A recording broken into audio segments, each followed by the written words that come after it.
Good evening, everyone. Welcome to Samsiddhi 2020. The word meaning of Samsiddhi itself is complete knowledge. Great things happen when a great idea is executed with intelligent minds working together, joining hands, hard work with time and a lot of dedication. Samsiddhi is one such program focusing in the excellence of Ayurveda at present and in future also. It is a national level Ayurvedic web conference series conducted by Ayurveda College Coimbatore and powered by DIKSHA e-learning. After the successful completion of 12 days with 20 sessions, we come to the end of Samsiddhi 2020. We will seek the blessings of the Lordships before starting the session. For prayer, I would like to invite Dr. Vinita Suresh.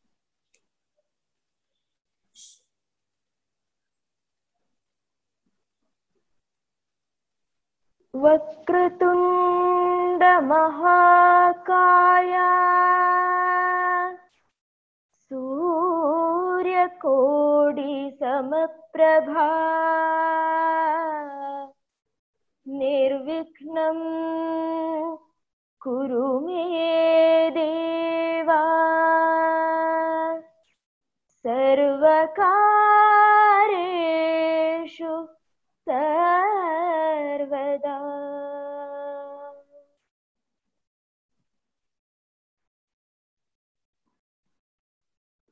With that, it is my immense pleasure to welcome you all to the valedictory session of Samsiddhi 2020. To give the welcome address, I would like to invite Dr. Senthil Ganesh, Trustee, Avis Educational Trust, Coimbatore. Over to you, sir. Thank you. Good evening, everyone.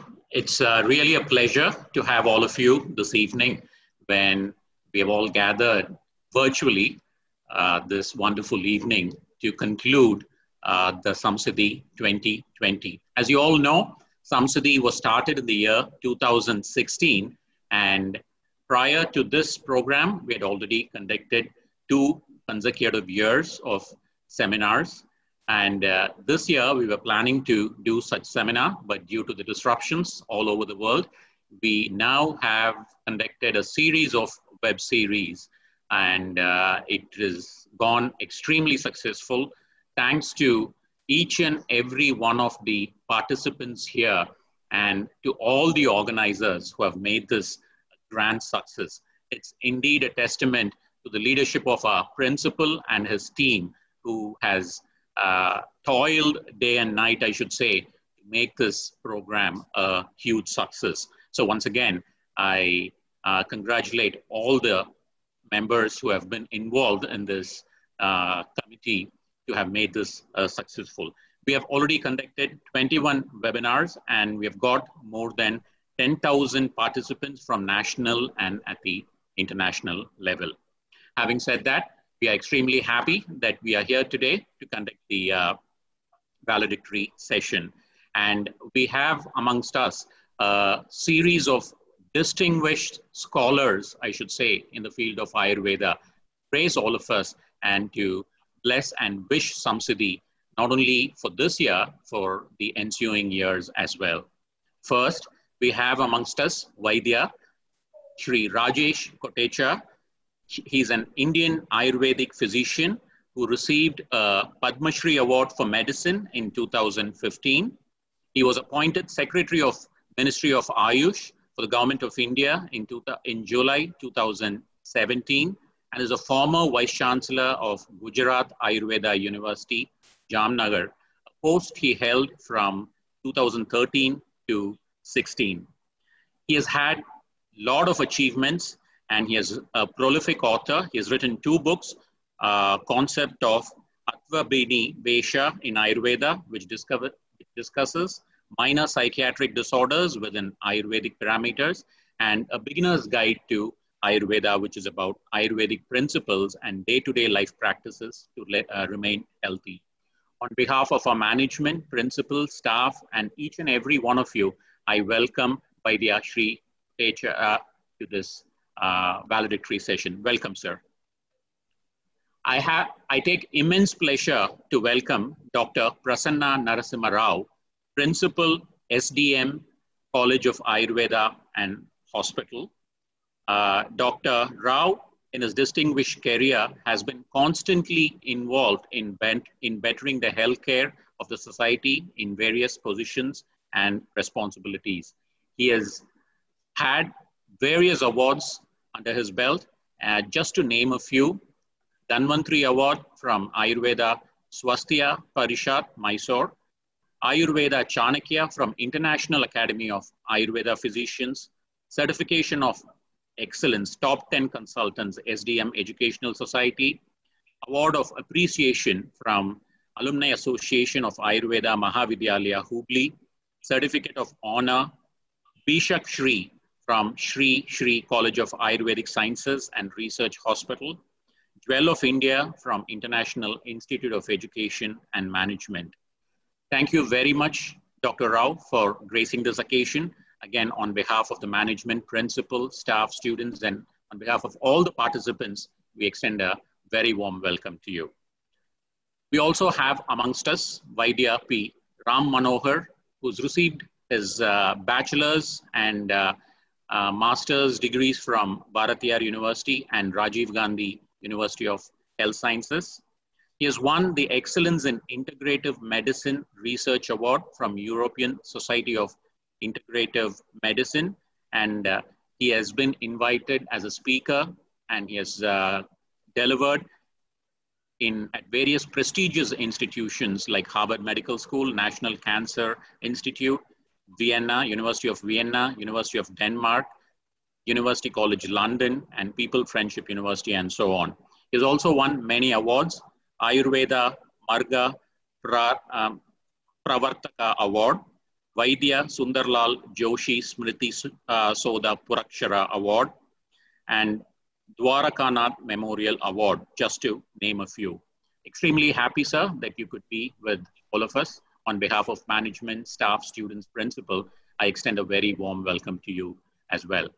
Once again, I welcome each and every one of you for this gathering, and I take this opportunity to congratulate all the committee members who have put their best foot forward in making this a grand success under the leadership of our principal, Dr. Sudhir Raj. Once again, I welcome each and every one of you. Thank you. Thank you, sir. Om Shri Gurubhyo Namaha. Anega Janma Samprapta Karma Bandha Vidahine Atma Jnana Pradhanena Tasmai Shri Gurave Namaha. Salutations to that glorious Guru who, by bestowing the knowledge of the self, has burnt away the very bondage of actions in a whiff, which had taken infinite lives to accumulate. By this, it is my great honor to invite Vaidya Rajesh Kotecha, sir, to deliver the valedictory address. Even though he doesn't need any introduction to the whole world of Ayurveda, I would like to take the privilege of introducing him. Padma Shri Vaidya Rajesh Kotecha completed his UG and PG from Gujarat Ayurveda University, Jamnagar. He served as the Vice Chancellor of Gujarat Ayurveda University. He received Global Ayurveda Physician Award in 2007 and Ayurveda Ratna Award in 2008. He received the 4th highest civilian honor of Padma Shri for medicine in the year 2015. He was appointed as the Secretary of Ministry of Ayush, Government of India in 2017 and is still serving as a Secretary. I would like to hand over to Vaidya Rajesh Kotecha, sir, for valedictory address. Over to you, sir. Namaskaram. Am I audible? Yes, sir. Yes, sir. Thank you.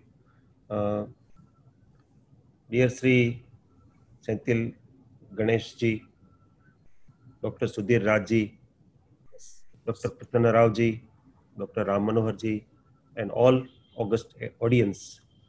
I should not also forget mentioning the former principal who has initiated this activity of Samsiddhi, Dr. Raghuram Bhatt. He is also here, I believe. So all these dignitaries, students, friends, this is for me, this is an opportunity to have a direct interaction with the fraternity from top to bottom. So thank you so much for inviting me. And I must appreciate this unique activity of Samsiddhi, and which is bringing the audience from wide areas from different countries and from all fraternities, including Ayurveda, including students, teachers, and other than Ayurveda also. I am learned. I have been told that there are so many people uh, doing some scientific work in different areas, but are interested in Ayurveda. They also have participated in this series of events, and more than 10,000 people have participated in these 13 days. So this is commendable, and it is having a far-reaching impact. We all know that in our sector, in the sector of Ayurveda, the crisis is quality of education. I remember long back in 1978, uh, Padma Shri Dr. P.R. Krishna Kumarji have started this college, and later on, the RVS Education Trust is managing this college. But you can see that this college has established benchmark of quality education, and that is commendable. Uh, Dr. Ram Manohar ji and persons like His Eminence are product of this college, so they must be proud alumni of this institution. And I must compliment for this quality contribution to the education sector, and then becoming an epicenter of best people in the sector. So this is my compliment, and I can see that there is a lot of quality thing happened in the course of development of this college. My specific thanks to and compliment to Padma Shri Dr. P.R. Krishna Kumarji for innovative thinking. He is the master of great ideas and he is a thinker actually. So he has contributed a lot to this sector. Still he is contributing. I am in touch with him. He is he has convinced Government of India to do some experiments in the light of new education policy, to do such experiments in Ayurveda sector also. So this is his commitment. He is still committed, and I learned that today because of his some other engagement he is not able to participate, but he has sent his blessings. So this is the area where what I wanted to acknowledge and thank. I was also suggested by the organizers that I should communicate something about the activities being undertaken by Ministry of Ayush, uh, particularly Ministry of Ayush, particularly in the uh, mitigation of COVID-19 crisis. So I would like to share some information before I communicate this information to you. I also have some very interesting observation that, and this is a very good Tadvidya Sambhasha that I have learned that particularly from this area of your college and surrounding colleges, there are some radical Ayurvedists who always put comments on Ayush Ministry's social media post. They always have some or the other reservations.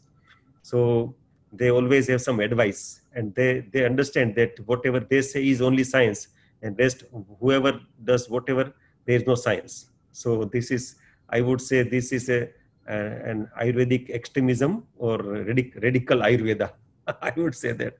I always see this particularly from some aggressive and active participants.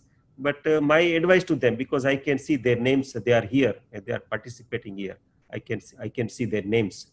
So through this platform, I want to convey that in a democratic country like us, we should have different ideas, diverse ideas, and diverse modalities of doing same thing, and that is the beauty. I would like to cite one example that in our Ayurvedic practices, principles are same, but when you go to the extreme north, extreme east, extreme west, extreme south, or central India, we have different practices.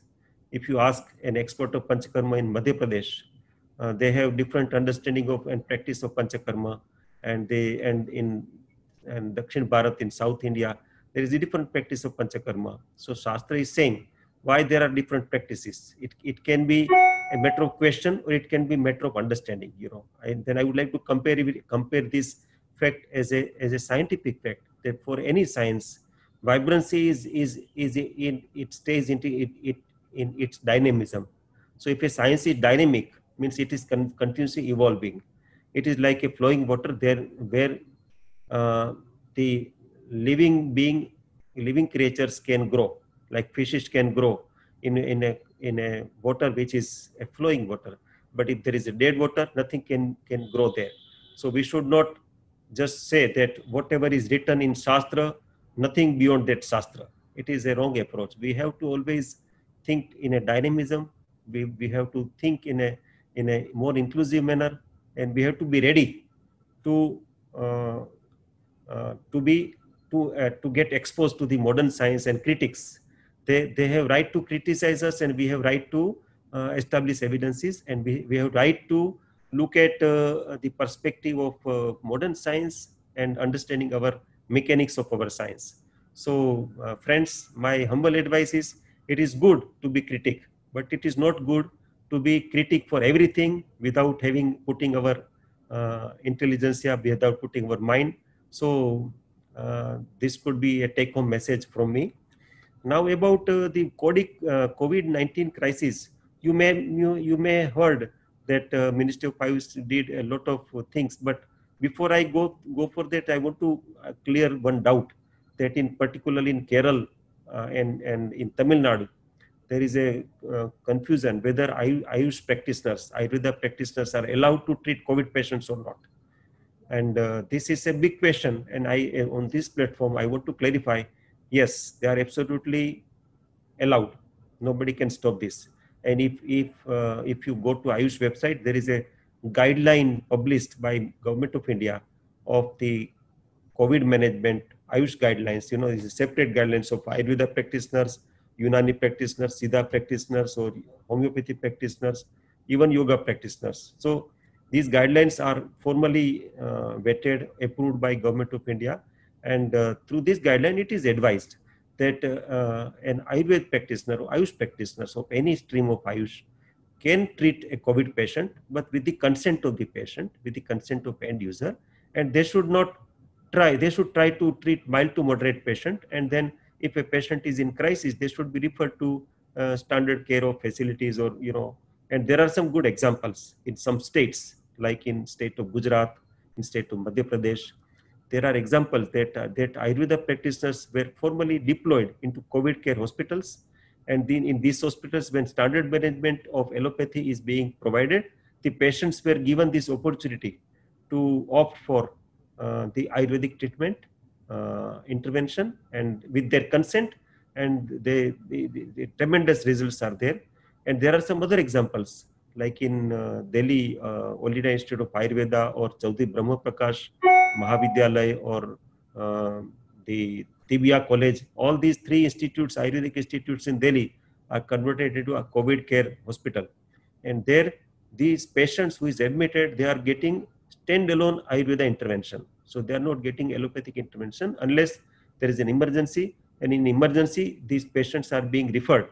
But you will be happy to know that only 1% patients has to be referred. And there are so many such good things happening that I would like to mention and appraise the August audience. For example, you know, by Ministry of Ayush, we have actually instituted an interdisciplinary task force to deal with the and to find and to contribute into the COVID management.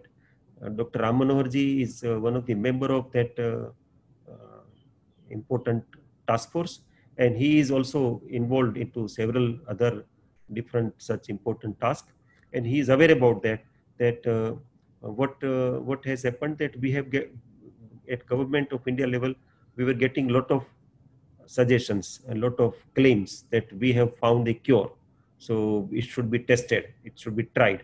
So Government of India have created a mechanism initially in the month of March and April, later part of April. We have created that mechanism.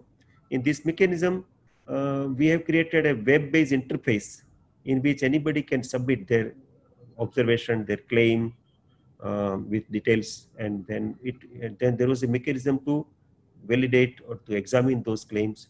And you won't believe that there are more than 5,000 such advices and claims have been received through this web-based interface, and we called it crowdsource platform. So this is not like to collect money through crowdsource, but to collect ideas through crowdsource. And out of these 5,000 plus ideas and claims, more than 3,500 were from Ayurveda. So it is very interesting that.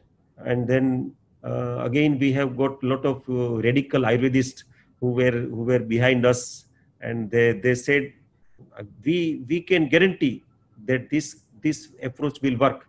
You just try. One Babaji called me. He said that you just place me in a corona ward. I'm not afraid by the getting infected with corona, and I guarantee that all of them will be cured in 2 hours. So those kind of claims we were receiving, and then we were getting a lot of such phone calls and a lot of pressure. And but then we did a very good scientific work, and through this good scientific screening, and so you won't believe, but at least as long as 40 projects came up from this exercise. But 40 is very less as compared to 3,500 claim. But 40 is a good number of having repurposing, of finding some therapeutic intervention for COVID-19 management. This is one aspect. Another aspect is that Ayush CSIR collaboration has happened, and this collaborative partnership has created a very good ecosystem for world-class randomized control trials for 2 purposes. One is prophylaxis of ashwagandha as compared to hydroxychloroquine. Hydroxychloroquine is also being used as a prophylaxis and add-on both. So this study is going on, and we have initial trend, and it says that ashwagandha is at par with or even better than hydroxychloroquine. This is very important observation. And then there are 3 more candidates, that is Guduchi, Pipali, Yasti Madhu, and Ayush 64. These 3 candidates were to be used for as an add-on therapy for COVID patients, for mild to moderate patients. So several, and then this is Ayush CSIR study. There is another intervention is prophylaxis, prophylactic studies, is observation studies, and you won't believe that these studies have started at 51 sites across the country, and it is for all different interventions: Ayurveda, Siddha, Unani, homeopathy, all interventions different, but 51 sites with a sample size of more than 2,200,000. So this is another vertical. There is one more vertical of initiatives of Ayush, is launching this Ayush Sanjeevani app. You all must be aware about this app. This Ayush Sanjeevani app is actually is to look at impact assessment of Ayush intervention, of immunity guidelines and what happened. So you may be aware that our Honorable Prime Minister have mentioned about Ayush guidelines at several platforms. And the history is that initially in the last week of April, Honorable Prime Minister did have an interaction through video conference, an interaction with the sector. So more than 55 people have participated directly, have one-to-one interaction with Honorable Prime Minister. Honorable Dr. P.R. Krishna Kumar ji was also there into that interaction. As a follow-up of that interaction, Government of India have issued an immunity promoter self-care guideline. So it's all self-care based on empirical evidences. And then Honorable Prime Minister has actually on 13th of May, when lockdown 1 was over and lockdown 2 was announced, he addressed to the nation, and during his address, he has mentioned about following Ayush advisory, taking hot water, taking turmeric milk, and taking Ayush Kada, etc. So, and then in Man Ki Baat 2 times he has mentioned, and he has mentioned on international platforms also when he spoke with international community. So we have decided to see the impact, to study the impact of this. So this kind of study is usually very rare to look at, but we have decided to look at this, and then we have decided to launch this application Ayush Sanjeevani. and decided that and visualized that it will be sufficient to get 5 million, roughly 50 lakh data sets. But until 31st July, we have received more than 15 million data sets. So in place of 5 million, now we have 15 million data sets, 1.5 crore data sets. So now 31st July, we have taken out first set of data set. Application is still going on. Still there is a downloads happening. More than 550,000 5,50,000 downloads have happened, and still it is going on. But we have until 30th July, we have taken out this data set. Data cleaning is going on, and hopefully in 2 weeks time, we will be able to have the inferences of the social study of impact assessment of Ayush intervention into public health. So this is first ever kind of this much of big data is now available, and we are trying to get inferences from that. There is another thing is that in Delhi, All India Institute of Ayurveda has signed an MOU with Delhi Police, and as a part of this MOU, they have started an abhiyan known as Ayu Raksha Abhiyan. So this Ayu Raksha Abhiyan is providing an immunity kit with having Chavanprash, Sansamani Bati, Anu Tailam, and Ayush Kwath. Ayush Kwath is like in immunity guideline, we have recommended this kwath is made from twak, that is dalchini or cinnamon, tulsi, sunthi, and marich. So this kwath, which it should be taken with either munakka or raisins or jaggery, and it is very much popular now. And now we have also standardized it through our pharmacopoeia commission. So this kit were given to 80,000 Delhi police persons, and they have been followed for, still they are being followed, but after 2 months, there is an interim analysis came in, and these all are frontline warriors. They are working in fields. And when we started study, there were a lot of positive cases coming up in Delhi police, and after 2 months, baseline was 20th May, and interim analysis is 20th July, 2 months after, and the incidence came down 4 times, more than 4 times. And in Delhi, general population incidence went up by 2.5 times. So this is a clear-cut evidence, such big number of participants, 80,000 participants, do speak by itself. But there's another inference is very important. Another inference is that in general population in Delhi, the mortality rate is more than 2.9%. And in across the country, the mortality rate is 2.1% as of now. And in this prophylaxis study, the mortality rate came down to only 0.47%. So this is so interesting, and this is so encouraging. And we have seen some other good interim analysis. For example, in Rajasthan, in Jodhpur, Rajasthan Ayurved Vishwavidyalaya Jodhpur, they did a study on corona patients by giving guduchi and as compared to hydroxychloroquine on patients with mild to moderate symptoms, and they saw that the hospital time reduced by 5 days average. So all these patients with guduchi, they became negative in average 5 days, and then HCQ patients were becoming negative from 10 plus days. So 5 days difference is there, and they did not go to any complication. All of them did relieve. There's another evidence is that in Delhi, in All India Institute of Ayurveda, there is a COVID care center. So they have everyday COVID patients. They are managing COVID patients. But it is interesting that across the nation, 13% of health staff are getting infected with COVID when they are serving COVID patients. They are having first-hand exposure to COVID. And in All India Institute, none of health professionals got any infection of corona, because they are also getting this Ayu Raksha kit. So those are the evidences are, very impressive evidences are there.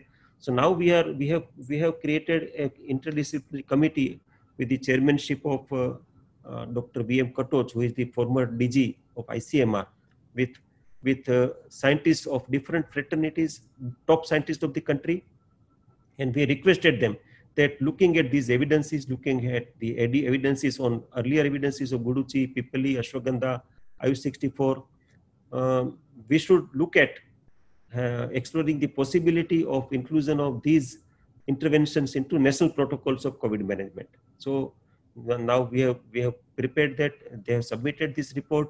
We have submitted to Niti Aayog also, and we are awaiting the response of Niti Aayog. Hopefully, I cannot say yes, but hopefully in next few days you will see that in national protocol interventions of Ayurveda and yoga may be included formally.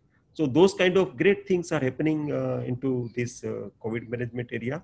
There are some other thing also, that Ayush professionals are trained for treating COVID patients. So there is an IGOT platform. You can type on Google. IGOT is a training modules available for Ayush doctors and Ayush paramedicals for COVID management. And then they are categorized as Ayush professionals are eligible for frontline management or clinical management of COVID patients, and they get free training on this platform, IGOT platform. So you can voluntarily go to that platform and upgrade yourself and get this training, and there is a certification also is available. It is free.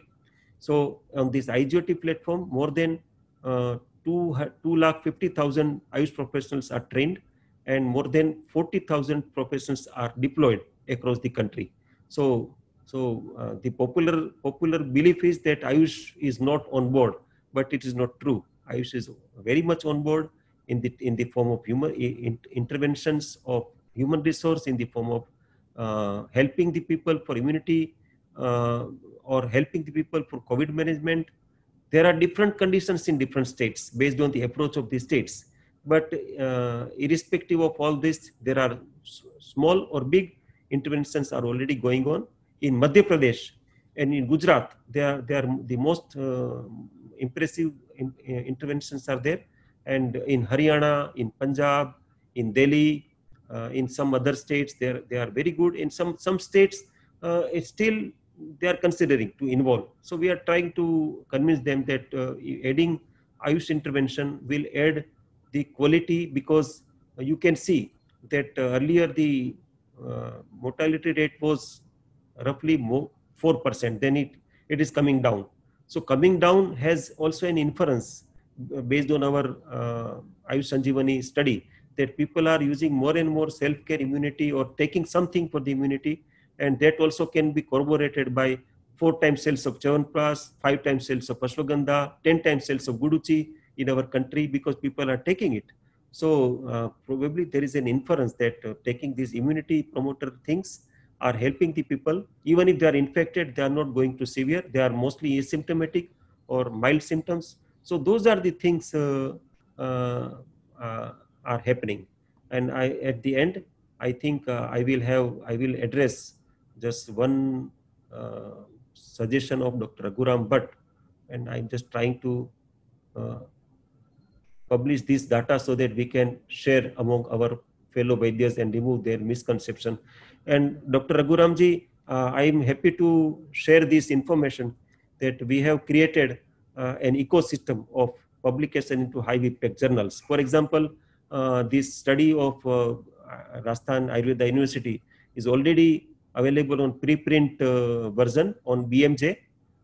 So probably it will be published finally on BMJ, but they accepted for preprint version, so it is available. And then we have created this ecosystem that all these data sets, we have involved PHFI, Public Health Foundation of India, we have involved Tata Institute of Social Sciences, we have involved SVSI University, and there are so many academic partners we have. Prasanna ji is here. Prasanna ji's institute is also participating in these studies. So the mechanism is that whatever the inferences are there, whatever the publication draft is there, it is to be vetted by group of scientists chaired by Professor Bhushan Patwardhan, the Vice Chairman of UGC, and a team. And then it is sent to one of these experts, and experts are connected with the authors, and experts are actually hand-holding the authors to improvise the script, and then to get it published into high impact journals. And that is the ecosystem. And I am sure that through this approach, in next few months, as long as around 100 publications will come up, and that is a big thing, and that That is happening because of the support of all fraternities, including Ram Manohar ji and Krishna Kumar ji and all experts of the country, and even basic science experts, even allopathic experts, who is a strong believer of Ayurveda. So you can see all these people present into different committees and different task force and different interdisciplinary committees. And so this ecosystem is now working. And what we have seen at the end, what I want to convey is that we people are really good. Our fraternity are doing excellent work. What is lacking? Lacking is training in research. Lacking is, confidence to the self. Lacking is quality medicine, availability quality medicine, because we have only few examples of best pharmacy in our country. Otherwise, there is a problem of quality medicine. So quality medicine, lacking of self-confidence, particularly lacking of research training in research. So those are the areas that we need to address, and we would, as a follow-up of this experience of Corona crisis, we will definitely address this simple but interesting, very important aspects of our science. I thank you all for inviting me again, and I am sure that I tried to finish in time. I took maybe 4 or 5 minutes more, so I apologize. Please, I pay my regards to all, and I am sorry for taking more time. Thank you so much. Namaskar. Thank you so much, sir. It was really a proud moment listening to you. Thank you, sir, for spending your valuable time with us. We know that you are having a busy schedule. In spite that, you took some time to spend with us. Thank you, sir. Your words are to be cherished for a lifetime. Thank you for enlightening us during these tough times of COVID-19 pandemic and enlightening us on what are the updates of the ministry. A teacher affects eternity. He can never tell where his influence stops. With 28 years of experience being a principal at SDM College of Ayurveda, he has created an array of great Ayurvedic physicians throughout India. He needs very less of an introduction, but I would like to take this golden opportunity of introducing him. Dr. Prasanna N. Rao sir completed his UG from Mangalore University, Karnataka, PG from Banaras Hindu University, Varanasi. He holds a doctorate of philosophy from Banaras Hindu University. He was awarded with Dhanvantri Award in 2005 and Shushruta Ratna Award in 2000. He was a member of Scientific Advisory Board CCRIS and a member of CCIM. Currently, he is working as a principal at SDM College of Ayurveda, Hassan, Karnataka. Now, to give the presidential address, it is my great privilege to invite Dr. Prasanna N. Rao, sir. Over to you, sir. Om Shri Dhanvantari Namaha. Most respected Honorable Secretary of Ayush, Padma Shri Rajesh Kutej, Honorable Padma Shri Krishna Kumar ji, the Managing Director of Arya Vaidya Pharmacy, Coimbatore, Mr. Senthil ji, the Trustee of the Pharmacy, Dr. Sudhir, the Principal of the institution, Dr. Ram Manohar, and Sri Lakshmi, who has introduced me very nicely. This is a great privilege to talk on the chair. Especially, we are highly motivated by Vaidya Rajesh Kutej, his initiation from Government of India through Ministry of Ayush. Especially many research projects which has been given a trust on the society, and a lot of innovations which has been emerged in the form of Ayush Sanjeevani and Ayu Raksha, especially health and wellness centers. Is really faith creating and trust creating work of the Government of India. At the same time, Arya Vaidya Pharmacy and Ayurveda College, Coimbatore has whole world is sharing the knowledge of Ayurveda and Ayurveda education and practice through Samsiddhi national webinar for last many days, starting from 13th July. It is a great time, especially for the community of Ayurveda and other than Ayurveda people, especially the student community and teaching community, to have knowledge, right-hand information from the experts of Ayurveda, especially like Dr. L. Mahadevan, Dr. Kishore Patwardhan, Dr. Hemant Kumar, and so on, many around 20 plus teachers, so knowledge as well as their practical experience.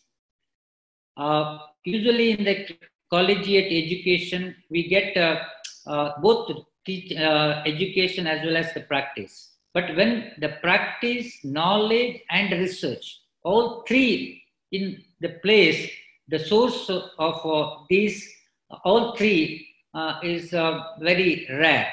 I found Arya Vaidyashala, especially the college, has the knowledge bank and the research bank. A lot of research is happening. Dr. Ram Manohar, you have done a lot of research in Arya Vaidyashala, and more than that, the sharing the knowledge, the outcome of research through the knowledge or education and the practice. Coimbatore is one of the place globally known for the Ayurveda practice, especially under Sri Krishna Kumar. So these webinar, throughout these days, lot of community, student community and teaching community has gained these practical experiences. Practical experience of years, long years, has shared in very few days to the especially the practitioners, and this is a great boon which is given by the Arya Vaidya Shala, especially Ayurvedic College. I congratulate Dr. Bhatt as well as Dr. Sudhir Raj for innovative thinking and sharing of the knowledge. Especially these days, this is the time of Atman Nirbhar India. So Atman Nirbhar Bharat, our President, our Prime Minister, always motivate all of us to become Atman Nirbhar. And I am sure through Ayurveda, we can have Atman Nirbhar, especially in the health sector. And we, the teachers, had to, and practitioner also, we had to do Atma Vimarsha and Atma Vijnana. When we have this Atma Vijnana, and it helps us to know us, know the strength of us. And dear friends, we have Vaidya or a doctor as a prefix before our name, and most of around, I was told that around 11 lakh Ayush doctors are there.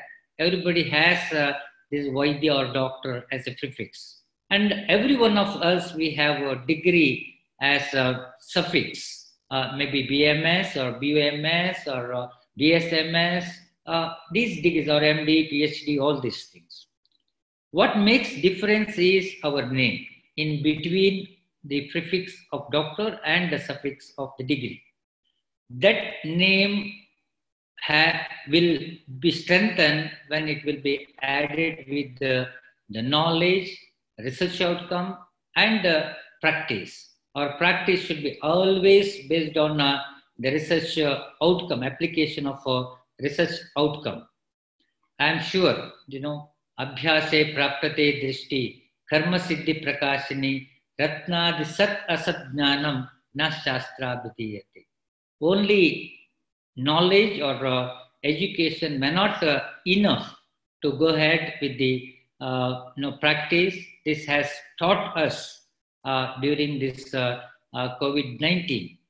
The practice of treating COVID patients is a rich experience which has been shared, gained, and benefited, shared by the experienced doctors and gained by the public is evident.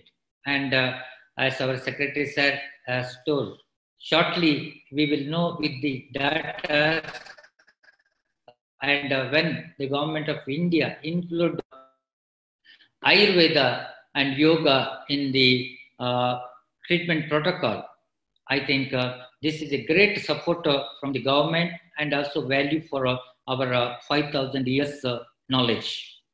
Dear friends, Yoshinari of Japan got a Nobel Award in 2016 for autophagy.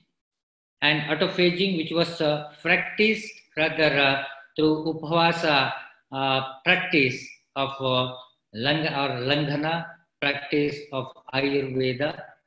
And same way, the circadian rhythm, which is a core principle of Ayurveda, has been rewarded with the Nobel Award. Such many Nobel Awards are awaited for novel thinking, novel practice. I'm sure this time, this Corona also may evolve with such awards and rewards for the dedicated Ayurveda practitioners. Now, many of us also learnt technology during this time. One of this webinar is an example for us, all of us sitting in a distant place with the help of technology. We could be connected with the resource persons from in the different parts of India. Now, I was listening to our trustee, Senthil sir, that many eminent personals from across the globe were sharing their experience.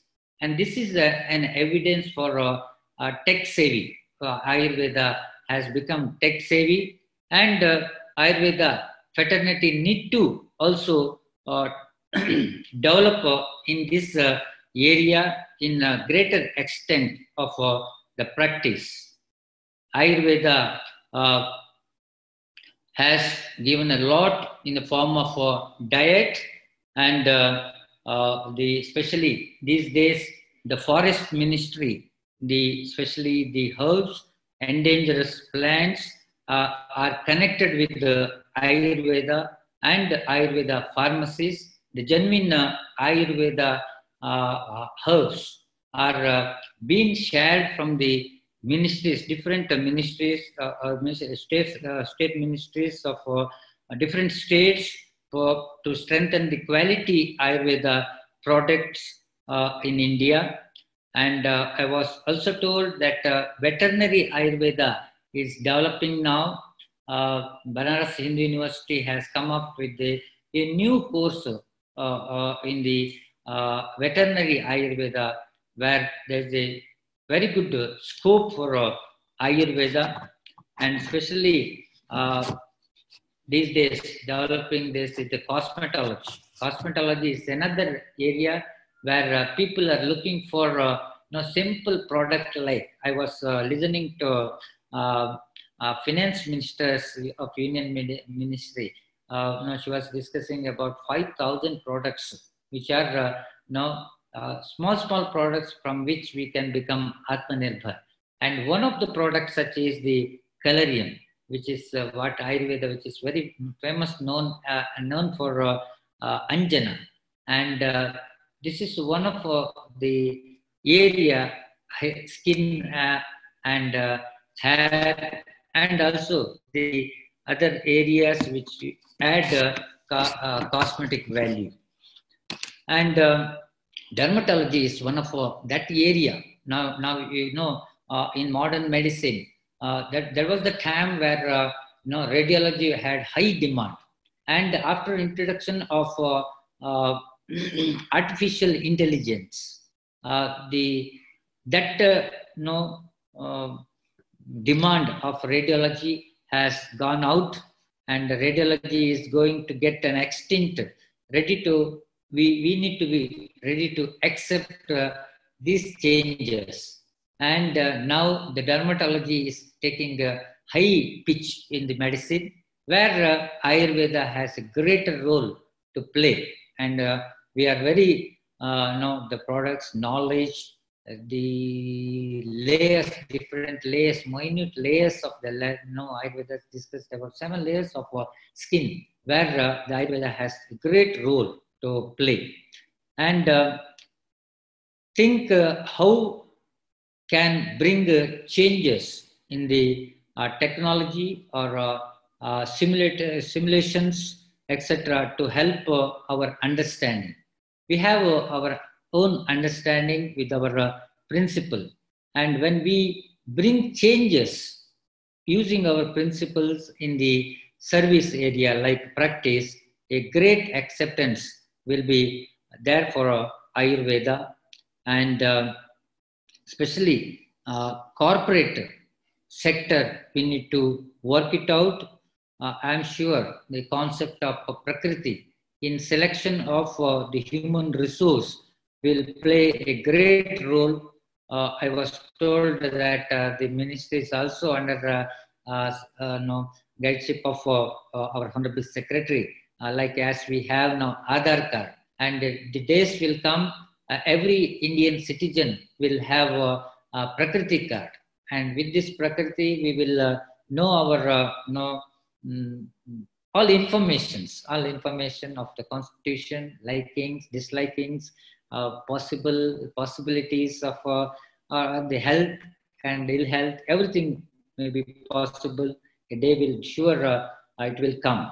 I have always heard the people of Ayurveda fraternity is not receptive, and we need to be gear up. And this kind of webinar will make us more receptive, especially for the research and innovations. Just we need to think that why Ayurveda was at its zenith in the ancient time. And that is because of the effort of Rishi and Munis, and especially the Vaidyas who are in research and development. Yoga is one of the example for the global acceptance. And with the effort of Ministry of Ayush under guidance of our Secretary Sir, Vaidya Rajesh Kutechji, the day will not be far. No, the Ayurveda will be accepted by the globe. We have to take some of the examples like Sri Krishna Kumarji and Kotakal and Sridhariyam, right? These are the few examples. What we can quote is for innovations and learning. The effort of Kotakal and Coimbatore, made the common people to get the medicine, Ayurveda medicine, to their doorsteps. Practicing, yes, is good.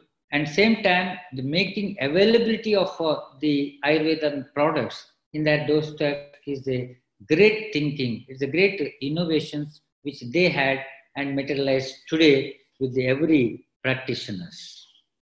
Same kind of thinking of the specialty hospitals like Sridhariyam Eye Hospital and this Triveni Hospital set by Dr. Suresh, Vaidyaratnam Hospitals. These are some of the examples before us. Yes, we can reach each through Ayurveda.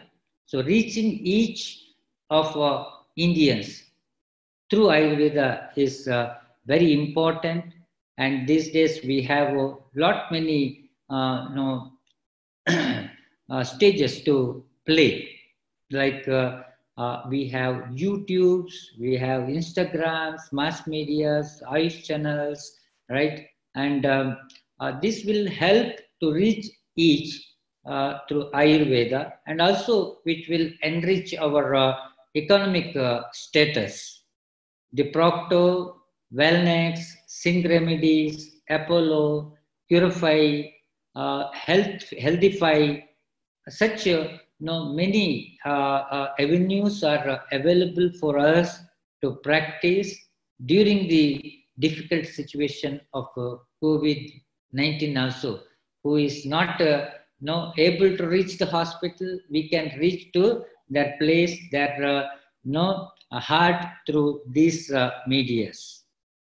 One of very important here is we need to collect as many as the data of the epidemiological, the surveys, which will help us to enrich, and a synergism between the seniors and the junior Vaidyas is a very important need of the day, and same time the synergy between the Vaidyas of different systems, maybe allopathy or Ayurveda, is required. It was the day of Ayurveda had Ashtavidyan system, and Ashtavidyan system was a specialty based, and that thinking we need to take forward. We had Ashtanga Ayurveda, we had Ashta Vaidyans, and now we need to have a specialty based treatment with the holistic approach. And it is with the very good connectivity with the doctors of different systems.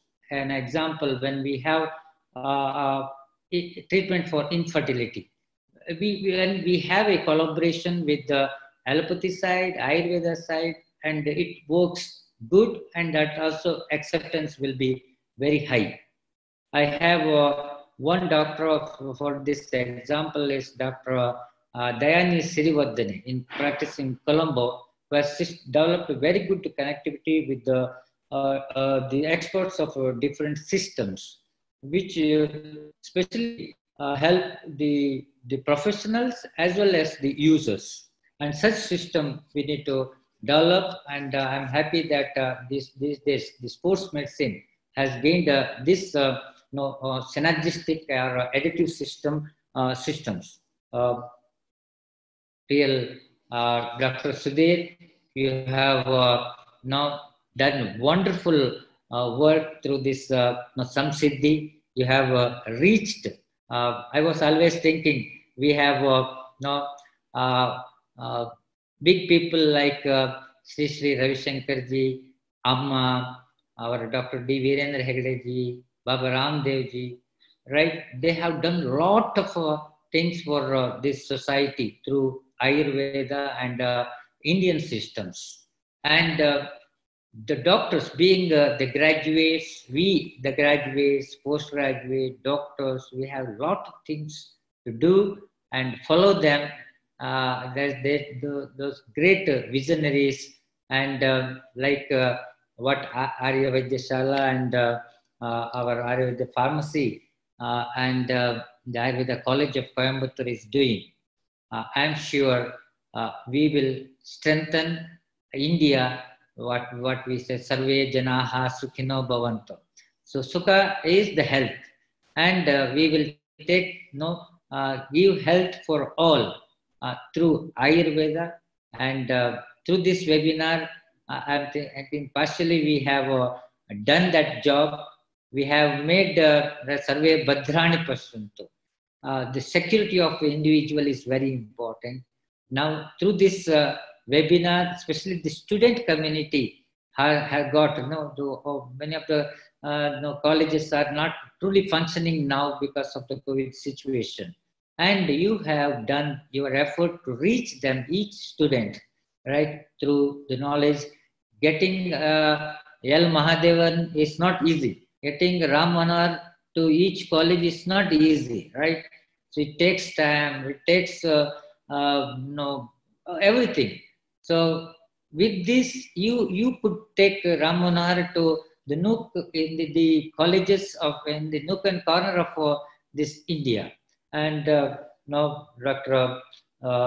Galib sitting in All India Institution could reach Kerala. Our Hemant Kumar from Jaipur could reach different part. Dr. Uday Kumar, Chakko, right? Everybody has Anantram Sharma.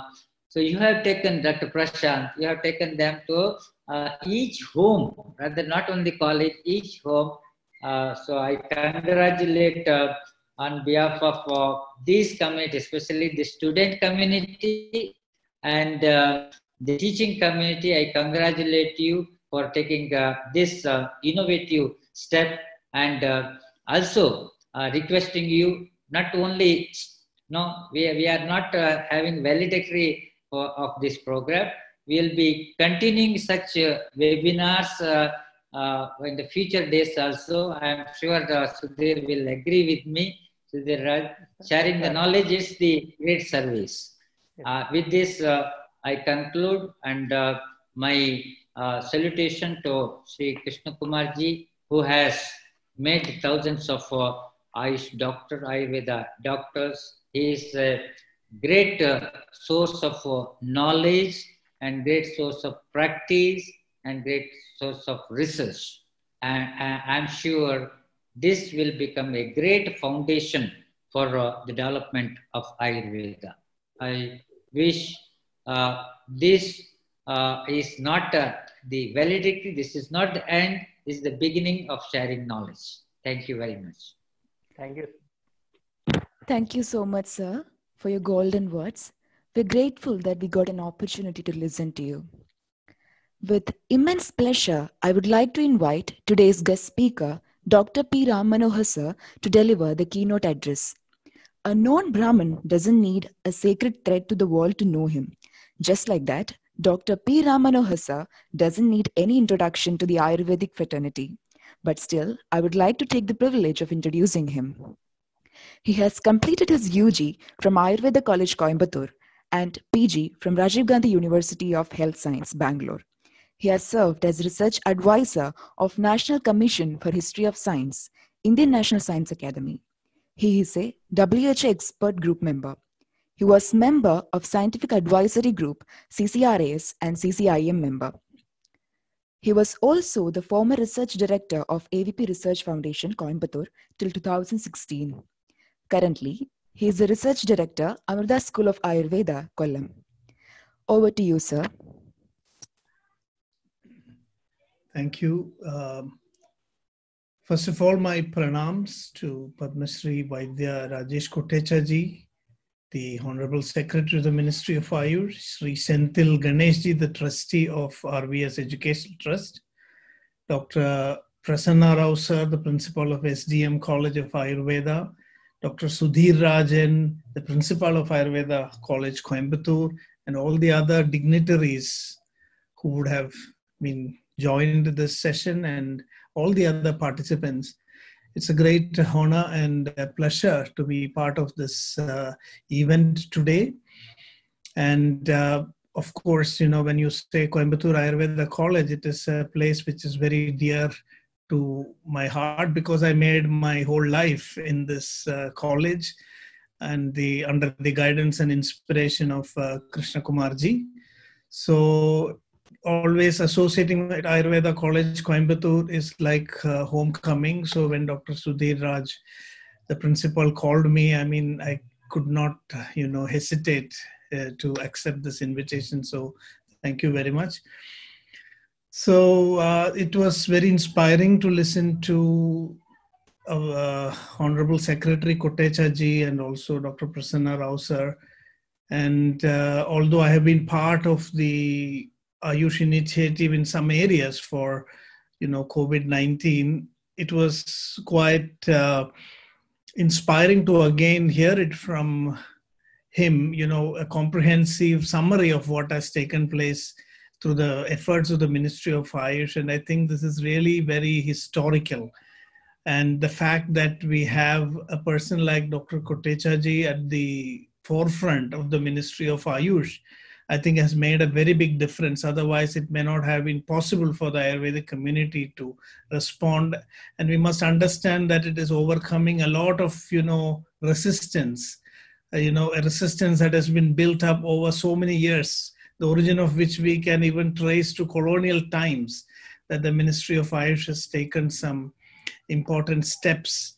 And I'm sure that, the outcome of these efforts are going to determine and, play a very big role in the way Ayurveda is going to be accepted in the future, not only in India, but also outside the country. There are still efforts going on in networking with the rest of the world also in this COVID initiative.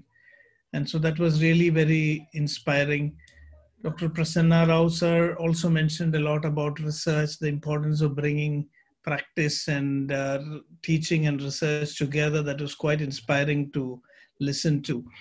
So I was invited earlier also to Samsiddhi by the former principal, Dr. Raghuram Bhatt. So it's also again nice to be back here again. And I must say, as it was already pointed out, that there are advantages and disadvantages of this online platform. But I'm tempted to think that the advantages are also very significant because, the scale, when I looked at the whole program and the summary of what has happened so far, I think the reach of this Samsiddhi has been quite phenomenal. We wouldn't have thought of, such an online platform. We wouldn't perhaps have not been able to bring in such wide range of people if it was purely a physical event.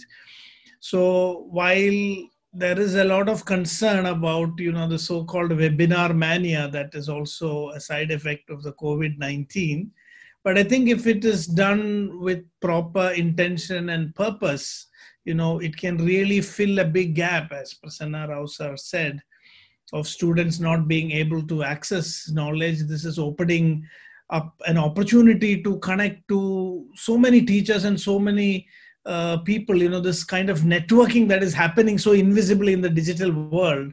We are yet to be able to understand its impact. Now, coming to Samsiddhi, I liked this term even the first time I heard about it, because it seems to really capture the essence of, the Ayurvedic approach to, success in clinical practice. It's a very good word because in Ayurveda we have concept of safety and efficacy much before it was thought about in the Western medical tradition. So many thousands of years ago, but the only thing is these terms are in Sanskrit and they need to be, interpreted in a contemporary way. And that is why we miss it. Like the classical Ayurvedic texts have clearly talked about Ayurvedic treatment having to be a Shuddha Prayoga and a Siddha Prayoga. Ayurveda is not a medicine, it is a Prayoga.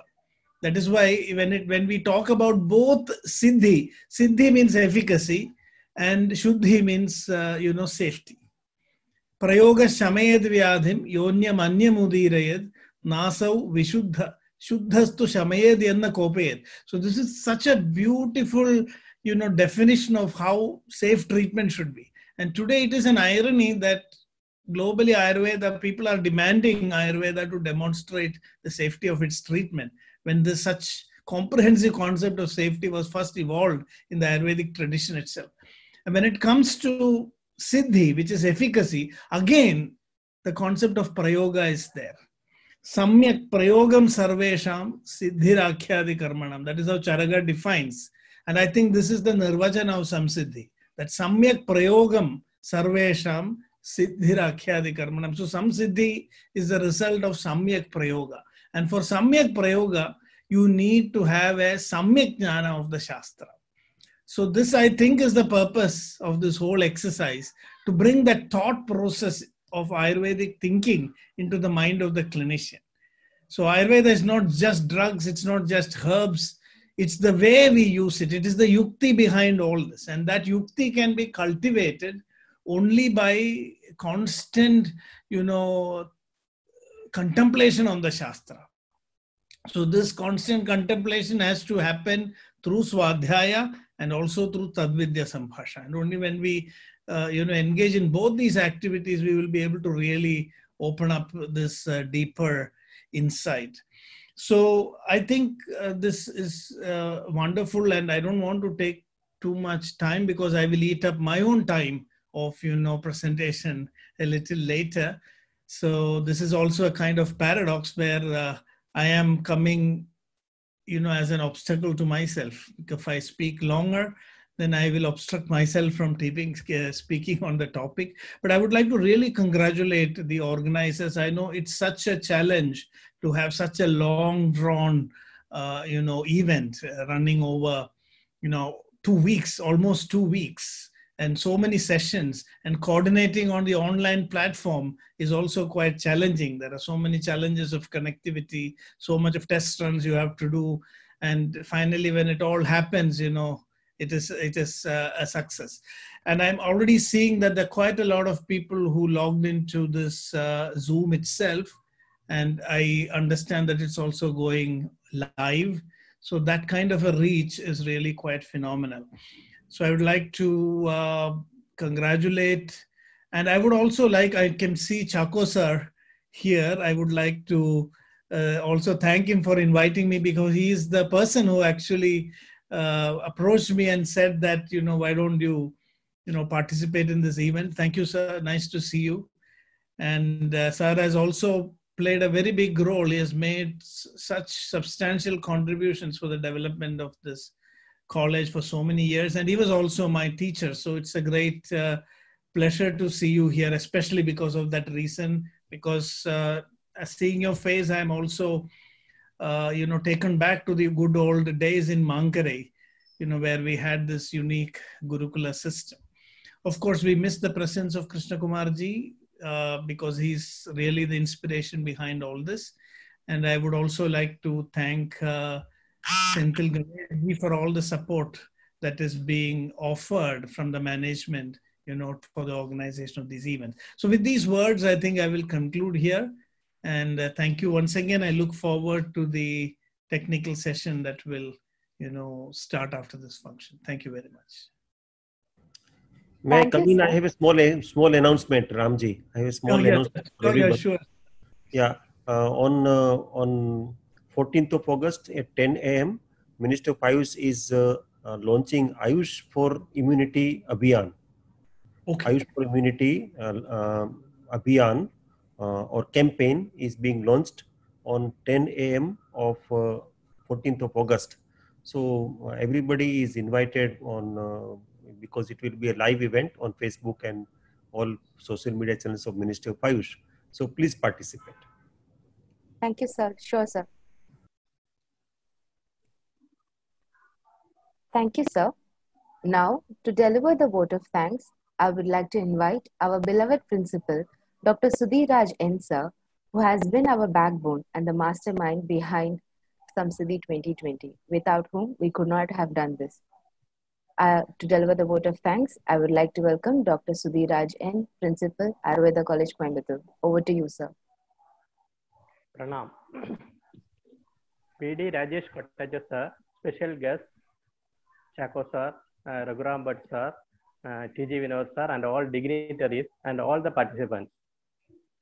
Our journey of Samsiddhi was started in the year 2016 as a seminar series under the leadership of Dr. Raghuram Bhatt sir, who was the then principal.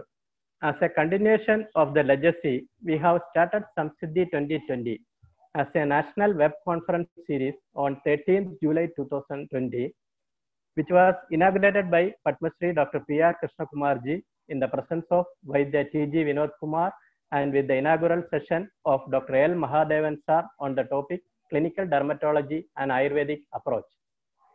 Since that, we have conducted 20 sessions over the span of 12 days by great and eminent Vaidyas from all over India.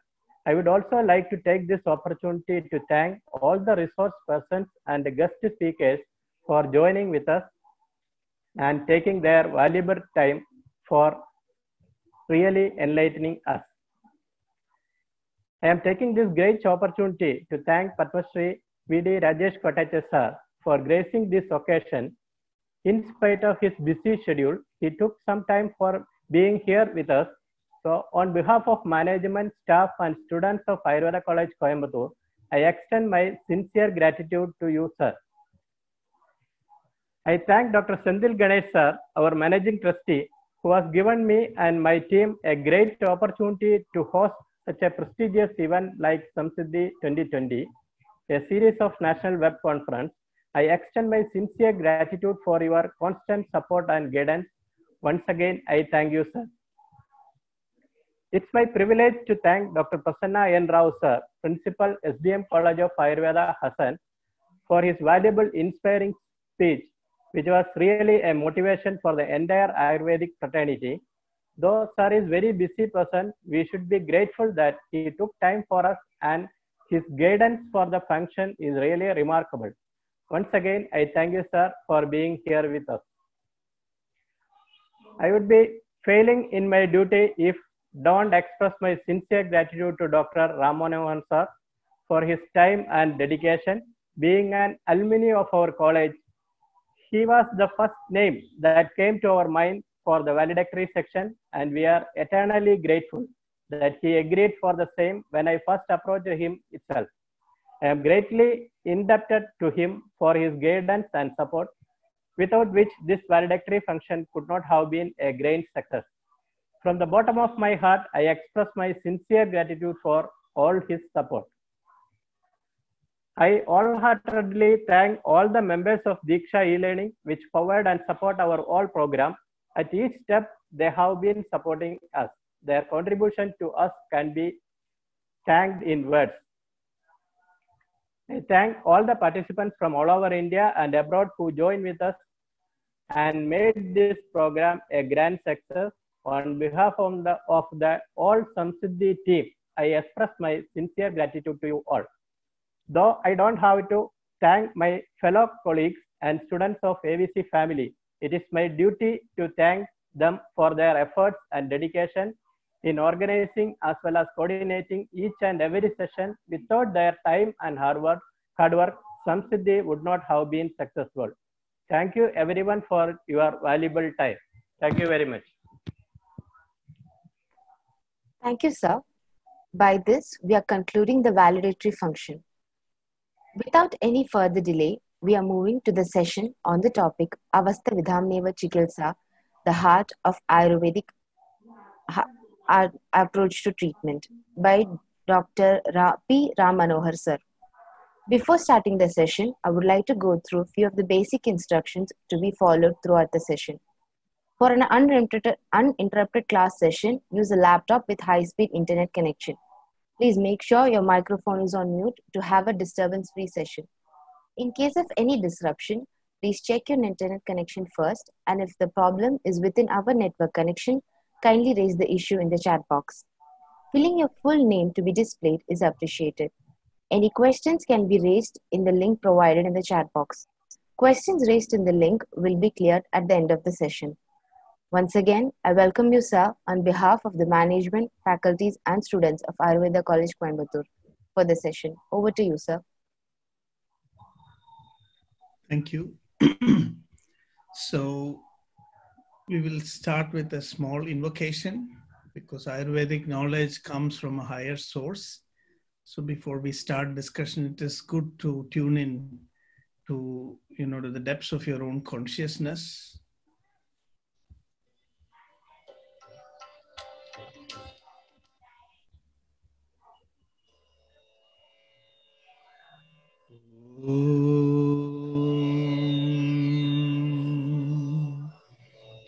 Gurur Brahma, Gurur Vishnu, Gurur Devo Maheshwara, Gurureva Jagat Sarvam, Tasmai Shri Gurave Namaha.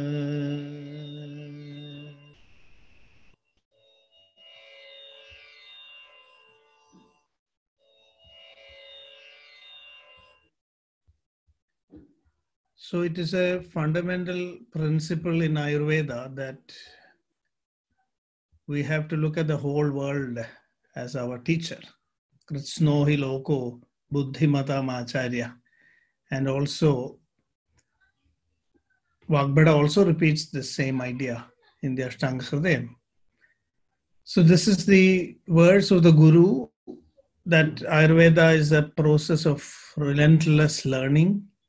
And so I invoke, life. Ayurveda is a process through which life understands itself. So it's life becoming aware of itself. So we need that higher awareness. This is why the Utpatti of Ayurveda is said to be Brahma Smrutva. Brahma means, a state of mind which is expanding and elevating to a higher level. That is the meaning behind, these stories in the classical text. When I was a student, I was always wondering why such, mythological stories should be there in the classical Ayurvedic text. It was a long time for me to understand that to get the knowledge of Ayurveda, we have to, if you want to learn about modern science, you need to look through a microscope, you need to look through some sophisticated instruments. You are extending the capacity of your sense organs. In modern science, you are only extending the capacity of your sense organs.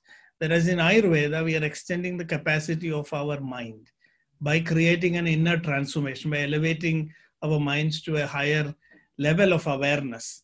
And that is very, very essential, which is why I thought we must spend a little time, tuning our consciousness to that source. So today we are going to discuss about this topic. I will just share my slides. My slides have only slokas. There is nothing colorful, or because we are going to talk about Shastra, and I thought that it is good to go to the core of the teachings. They are mostly slokas. Here and there you will see some color, but otherwise it's just going to be the Sanskrit slokas, and I want to run through some of them to drive home the point of what makes Ayurvedic treatment different, what makes an Ayurvedic clinician different, and what efforts it needs to really become a successful Ayurvedic clinician. So I'll just try to, share my screen now. Please let me know if you're able to see the screen. Are you able to see the screen? Yes, sir. Okay. Yes. So today's topic is Avastha Vidhanameva Chikitsa, the heart of the Ayurvedic approach to treatment. Just a moment, yes. So what is this concept of Avastha Vidhanam? Actually, in a very interesting text called the Rasavaisheshika Sutra, we come across this passage, Idameva Pradhanam Idam Neti Chikitsayam. In the context of treatment, we cannot say idameva pradhanam idam nedi. We cannot tell that this is important or that is important. Chikitsayam pradhanam avastha vidhanam. Something becomes relevant for a patient in a particular disease depending on the avastha. So this is a very fundamental and profound message that we find from this Rasavaisheshika Sutra, which in my opinion is a very, very in-depth, intellectual analysis of the whole theory of Ayurveda from a clinical perspective. So if we read the Rasavaisheshika Sutra very carefully with the commentaries, it can really help us to, organize our thoughts in a very systematic way. So let us look at what is the meaning. What is avastha? The word avastha is coming from two Sanskrit words. You can split it into ava and stha, and that prefix ava has many, many meanings. Ava rakshane, ava gatau, ava sprihayam, ava triptau, shobhayam, shravane, vyaptau, so many. Some of the meanings are of relevance here. Ava gatau. Gatau means to move, to change. Samarthe means to bring, having an ability. It shows, a power to do something. Avagame, also to disappear. And the word stha is related to the concept of sthitau. So sthiti means stability, and ava means, slipping away from that state of stability. So avastha means that, it means that something is not static. It is the opposite of being static. Something which is forced to go away from that state of stability in a continuous way. So the typical definition of avastha is avastha cha kala kritaha bhava vikara bhedaha. So the whole of life is trying to be stable, but in the flow of time, we are forced to, move away from the state of equilibrium into a state of disequilibrium. And again, we try to come back to that inner state of stability, but again, we are pushed out. So this is the concept of avastha. So I want to first of all point out that this idea of avastha is not there just for treatment. It is there even in, maintenance of health, even in prevention of health, even in the day-to-day activities. The whole idea of dinacharya, ritucharya, sadvrata, everything is based on avastha. In fact, in our tradition, even dharma is defined on the basis of avastha. Kim dharma, kima dharmeti, kavayopya atra mohitaha. Dharmasya tattvam nihitam guhayam, mahajano yena gatasya pantha. Because in a context, according to the context only, we can define what is dharma or what is adharma. So we had such a dynamic view of life. So even this vision of avastha jnana in Ayurveda, I want to say, has come from that larger background, philosophy of the Indian intellectual tradition, which had a particular worldview about how things exist. So, jayate esti vardhade viparinamate apachiyate nashyati iti yaskokta shadvitha avastha. So these avasthas are explained in different ways in different shastras. Now, Sushruta has very, very clearly explained this, that even in a normal health, it's not possible for life to be stable.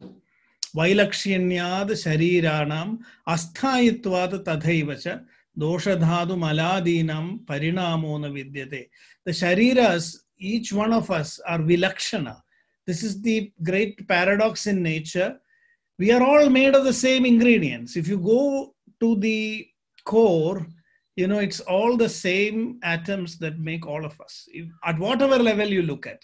If you look at the tissue level, if you look at the cell level, if you look at the categories of items that make all of us, if you go to the level of atoms, if you go to the level of DNA, it's the same nucleic acids in all of us.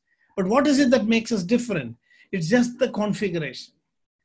Just the way these ingredients are arranged, that's the only thing that makes us different. So we are all same in terms of the ingredients that make us, but we are different in the way we are configured. And this configuration, the body is reconfiguring itself continuously. And that is what gives us this flexibility. Nature is in a flux. Nature is changing. Nature is challenging us to evolve and adapt and to, express our consciousness at a higher level. That is why there is so much of dynamism in nature. And this dynamism, this movement is the crux of life. This movement is the basis of life. If we are not able to adapt, we will perish. That is why the word ayu is coming from that root ingatau. Ingatau also has the same meaning of avastha, which means that which is continuously moving, gati, which is changing. Changing means nityaga. It is going towards its own destruction, but it is also continuously adapting through, by attempting to maintain the samyoga of Sharira, Indriya, Sattva-Atma samyoga, dharana of the samyoga, jivana or portion of the samyoga. But in spite of that, so this is the dynamic view which we see even in the very definition of Ayurveda. And that is why Ayurvedic texts have said, not only in treatment, even in general, matters relating to maintenance of health, hita hitatvepi eganda niyamo asmata nischitaha. In Ayurveda, there is no eganda niyama. It is not in black and white. It is yes, no, and maybe. There is this third element, which really makes all the difference. And I think this is why the Indian nod has come from this philosophy. Because if you go to the Western tradition, it's very clear. When somebody says no, it's no. And when somebody says yes, it's yes. But the Indian nod is a mixture of yes and no. It's very famous world over that if an Indian nods, it's very difficult to find out whether it's yes, no, or maybe. So this is ingrained in our blood because we know that it's not possible to tell a blatant yes or no. If you say, is coffee good? somebody who has really understood Ayurveda will say yes and no. We can never say a blatant yes or a blatant no. So this is the whole idea of Avastha Vidhanam. Understanding everything, in the context and making use of it. Nothing is good or nothing is bad. So this is very clearly brought out in Charaka Samhita Siddhi Sthanam. Siddhi Sthanam is the sthanam of success in clinic. That is why that word Siddhi is mentioned. What are all the additional things you need to know to become a successful practitioner? That is what is discussed in Siddhi Sthanam. So in Siddhi Sthanam, there is a chapter called Phalamatriya Siddhi. And in that Phalamatriya Siddhi, there is a very interesting debate between, some of the most renowned sages. They are discussing which is the best medicine for Vamana. And different experts are telling different opinions. One says Madana is better, the other says, no, Kutaja is better. And then this is concluded by sage Atreya when he says, Nahi kinjit adosha nirgunam. There is nothing in this world which is totally adosham or totally nirgunam. So guna bhuyastvam ato vichintyatam. And so you can see this approach everywhere in Ayurveda. So what is the guna or dosha of a substance actually depends on the context in which we are discussing about it. So what is gunavat in one context may be doshavat in another context. And what is doshavat in one context may be gunavat in another context. So I'm just putting all these things together. So if you look at it, this philosophy is underlying everywhere. Wherever you see an Ayurvedic verse, you can connect it to this idea of avastha, of ayu. That is why the Acharya is based on this concept of avastha only. We have that very famous statement that Jagatyeva manaushadham na vidyade kinchit dravyam vashad nanartha yogayoho. Because of that nanartha yogatvam, that in different contexts, because samyak yoga is what makes, when you fit something into that context perfectly, then you get the result. That has been the underlying idea of Ayurveda. And this is why even in Dinacharya and Ritucharya, we have this concept of what is good in the morning may not be good in the evening. What is good in summer will not be good in winter. So this is how Ayurveda has looked at physiology itself. So before we go into treatment, I wanted to say that when you say avastha vidhanameva chikitsa, it doesn't mean that this idea of avastha is something that suddenly pops up in the context of chikitsa alone. No. Avastha is a concept very, very basic to the whole philosophy of Ayurveda. So now I want to point out that, the Ayurvedic physician is in a dilemma. And I would like to picturize this dilemma as Arjuna's dilemma. This is the imagery. This is the underlying theme of my discussion today.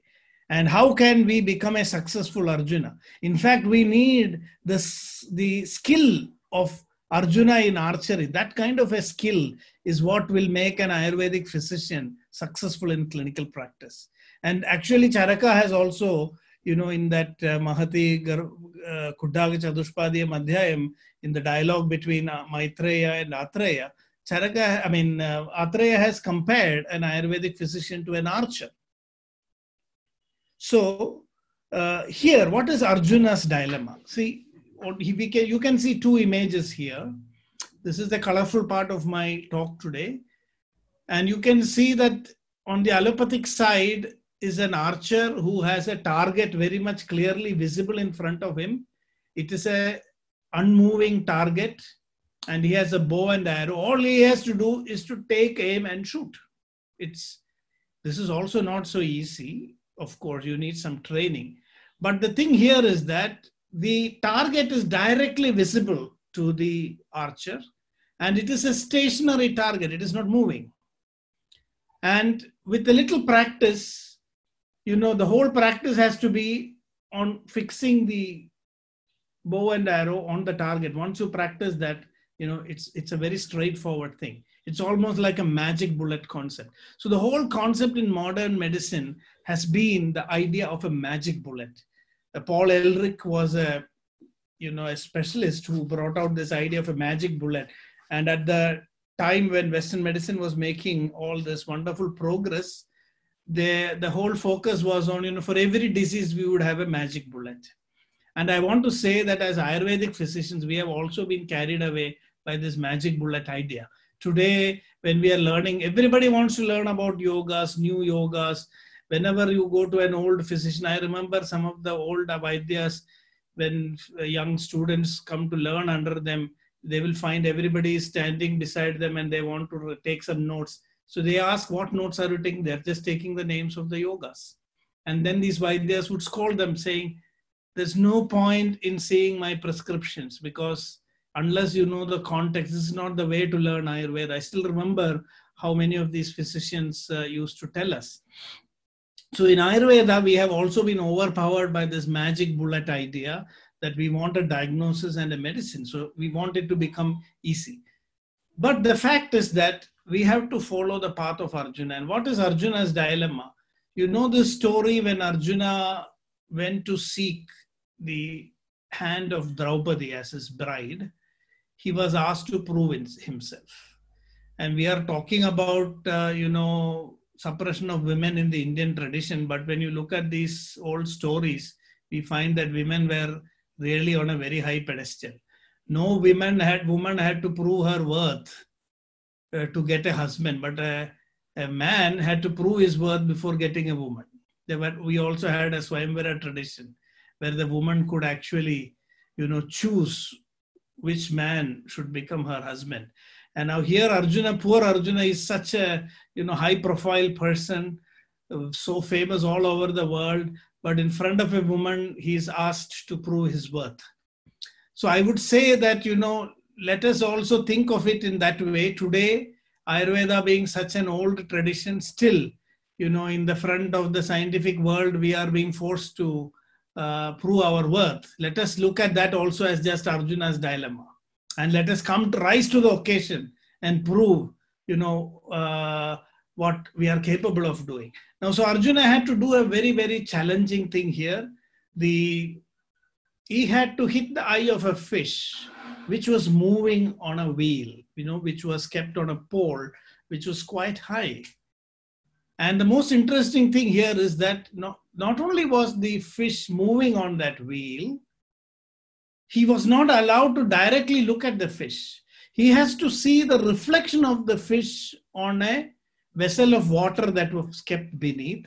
And looking at the reflection, he had to hit the eye of the fish. Now, this is the challenge of an Ayurvedic physician. Because the fish, the moving fish, is the continuously changing avasthas in our body. They are continuously changing. We will come to some more discussions on what these avasthas are. And the eye of the fish is that exact point and moment where your aushadha has to work. And how do we know this? We are not able to directly see like a modern physician. We are not able to just look at an X-ray or a blood test and directly intervene at a molecular level. We are understanding everything through the shadow of the doshas, through the symptoms, what is reflected from inside. Just like Arjuna had to look at the reflection of the moving fish on a vessel of water, an Ayurvedic physician is trying to understand what is going on inside, by just inferring from a kind of reflection that you see through the dosha lakshanas, which are seen outside. So I want to tell you that this is often considered as a limitation of Ayurveda. But if you look at this imagery here, you will understand that this is something we must really take up as a challenge. In Ayurveda, we need extreme observational powers. Actually, more effort is required to become a good Ayurvedic physician. I just wanted to give this brief introduction in the beginning to drive home the importance of, thinking in the Ayurvedic way. The unfortunate thing is now we want Ayurveda also to become like the other archer, the magic bullet approach we are trying to adopt in Ayurveda. And that is why the full strength of Ayurveda is not coming out. We want to have a limited number of drugs for a limited number of diseases. And then the whole possibility of Ayurveda is lost. So this is Arjuna's dilemma. And now the question is, how skillful can we become, in hitting the eye of the fish that is moving by looking at just a reflection? So this is the kind of training that is needed to become a successful Ayurvedic physician. And this means a very intimate and deep clinical training. We have to really be able to feel, deep inside, as Charaka said, Jnana buddhi pradipena yona vishadi yogavit adurasya andaratmanam nasarogam chikitsati. So we have to be able to enter deep into the inner being of the patient, but without really in an invasive way. This is what Arjuna's approach is, non-invasive. I mean, he's not really scanning or cutting open or directly even see. So that is a challenge. So this is the main imagery, and this is the theme of our discussion today.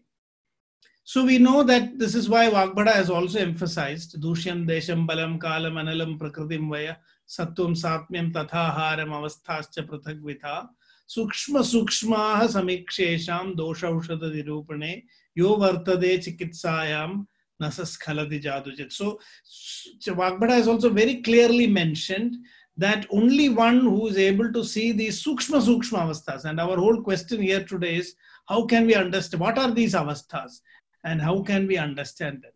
And how do we get the training to be able to target these avasthas, which will actually make all the difference